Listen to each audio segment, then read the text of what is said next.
थे, वो उसे एक एजेंट के रूप में बाबू समझते थे।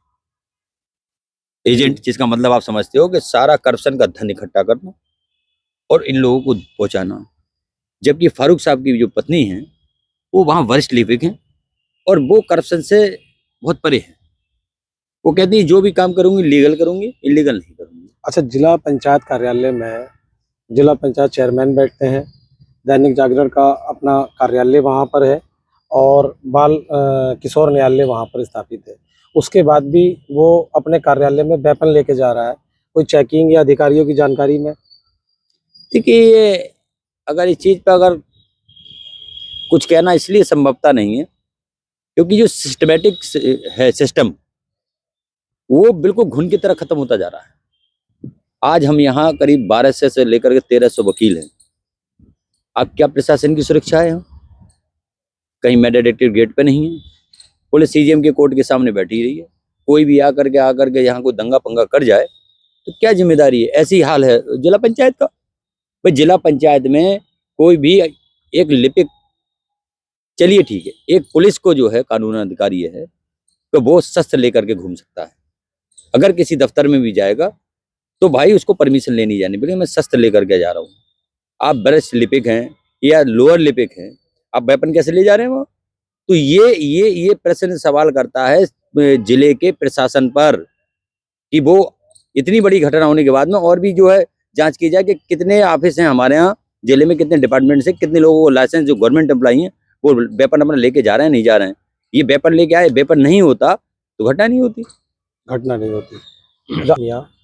आप बार के सक्रिय मेंबर हैं और कार्य करने की हर मीटिंग में आप सहयोग देते हैं। आज आपकी स्ट्राइक और किन किन मांगों को अब तक प्रशासन द्वारा पूरा किया गया? देखिए, अभी तक प्रशासन ने हमारी मांगों को पूरा नहीं किया है। आज भी बार के पदाधिकारी और बहुत सारे अधिवक्ताओं ने जिलाधिकारी महोदय के सामने मैदान है उसमें हमने प्रदर्शन किया और जिलाधिकारी को हमने ज्ञापन दिया। तो आज भी हमारी मांग ये थी कि एक तो सबसे पहले कि जो मृतक परिवार है उस परिवार को मुआवजा मिलना चाहिए।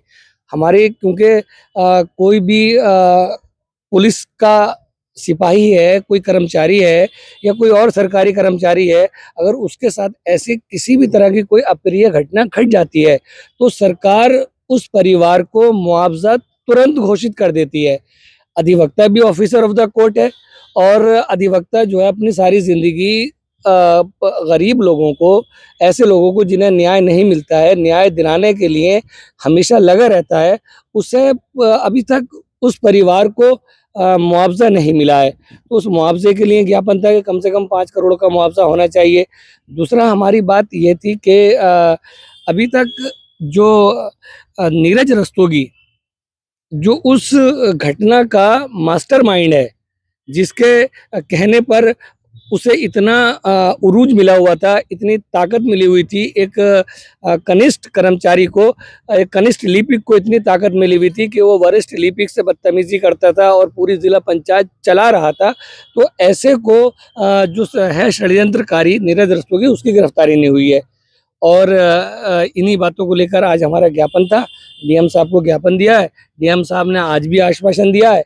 अब ये देखना है कि जो ये अक्यूज्ड है नीरज रस्तोगी, से पुलिस कब गिरफ्तार करती है। आप हैं एडवोकेट मखदूम और लॉयर्स एसोसिएशन के एक्स महासचिव। हड़ताल कितने दिन तक और कब तक चलने का है? क्या कब तक चलेगी? आज हमारी बार में मीटिंग हुई थी। हमारे अध्यक्ष राजेंद्र प्रसाद लोधी जी ने कहा है जब हड़ताल तब तक चलेगी जब तक मुआवजा नहीं मिलेगा और जब तक नीरज रस्तोगी गिरफ्तार नहीं होगा, जब तक आप कोई वर्क नहीं करेंगे। अच्छा, आप बताइए, आप एडवोकेट आरिफ हैं और प्रशासन और पुलिस के रवैयों को बहुत बेहतर आप जानते हैं। यहाँ से तो उसको ट्रांसफर करके प्रमोशन कर दिया प्रशासन ने। देखिए, ये प्रमोशन नहीं होता है। अच्छा, ये प्रमोशन क्या है? ये कहिए कि जितनी लापरवाही सामने आई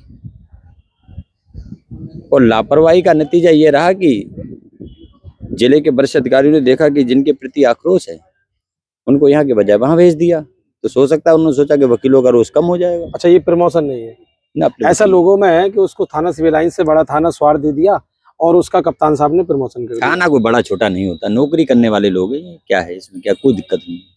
यहाँ से बजाय इन्होंने क्या किया कि यहाँ विरोध हो रहा है तो यहाँ से उधर भेज दिया। तो आप अपने भाई के लिए, अधिवक्ता के लिए अनिश्चित काल हड़ताल पर रहेंगे जब तक कि आपकी मुआवजे की डिमांड पूरी ना हो देखिए जाए। जो बार का, हम लोग तो बार से बंधे हैं, हमारे पदाधिकारी हैं, और जो उनका डिसीजन होगा कि अगर वो अनिश्चितकाल चलाते हैं हड़ताल तो हम लोग हड़ताल पर रहेंगे।